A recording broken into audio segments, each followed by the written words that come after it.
If you want to be the best at what you're doing, bar none, then having an IQ of above 145 is a necessity, and maybe you're pushing 160 in some situations, and maybe that's making you one person in 10,000 or even one person in 100,000. And then also, to really be good at it, you probably have to be reasonably stress tolerant and also somewhat conscientious.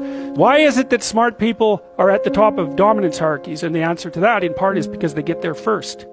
Right? I mean, everything's a race, roughly speaking, and the faster you are, the more likely you are to be at the forefront of the pack, and intelligence in large part is speed. That's not all of it is. So if you're moving towards something difficult rapidly, the faster people are going to get there first.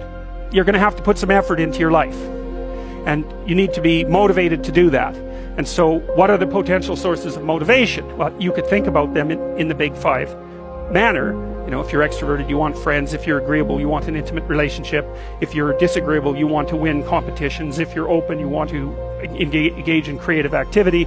If you're high neuroticism, you want security. Okay, so those are all sources of potential motivation that you could draw on, that you could tailor to your own, your own personality.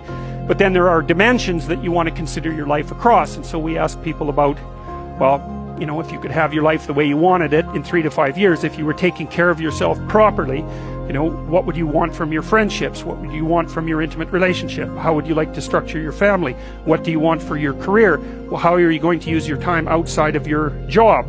And how are you going to regulate your mental and physical health, and maybe also your drug and alcohol use, because that's a good place to auger down. And that tangles in your incentive reward system. We talked about the dopaminergic incentive reward system, and that's the thing that keeps you moving forward. And the way it works is that it works better if it produces positive emotion when it can see you moving towards a valued goal.